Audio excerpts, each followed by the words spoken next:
Pulezidenti wa Kenya Uhuru Kenyatta yatuuse mu kifo kino ku ssaawa 3 ez'ekiro nga yayaniziddwa abakungu okuva mu gavumenti ya Uganda abakulembeddwa mu sipiika wa Paalamenti Rebecca Kadaga. Ono yabadde omugenyi omukulu ku kijjulo eky'omulundi ogwokubiri ekyabakulembeze b'omukago nga yabadde awerekeddwako abakungu okuva mu gavumenti y'e Kenya. Mu balala ababadde ku mukolo guno ye Ssaabaminisita Dr. Ruhakana Rugunda, amyuka Ssaabalamuzi Stephen Kavuma, bambasada b'amawanga ga Bulaaya n'abakungu abalala.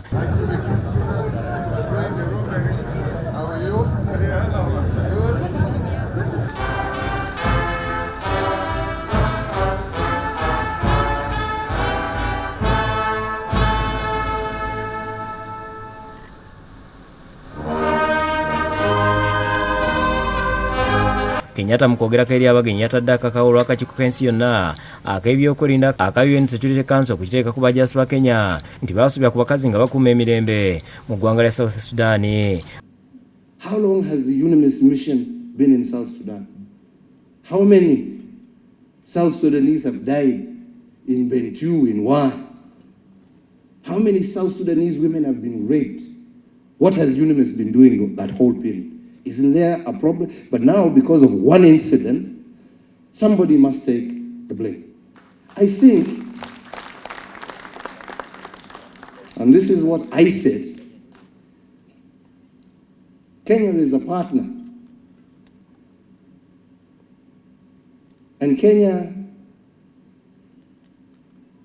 will not agree to be scapegoated over a failure over an entire system and mission. Agamba nti amateeka agafuga akakiiko kano galina okukyusibwa basobole okuliyiriza ebirowoozo by'amawanga agatwalibwa okuba amatono mu byokwerinda kubanga nabo babaako ensonga zaabwe. It is time to change these institutions. It is time to listen to those small voices. It is time to embrace partnership and collaboration, because that surely is the way we are going to achieve global peace. It cannot be a one-way street anymore.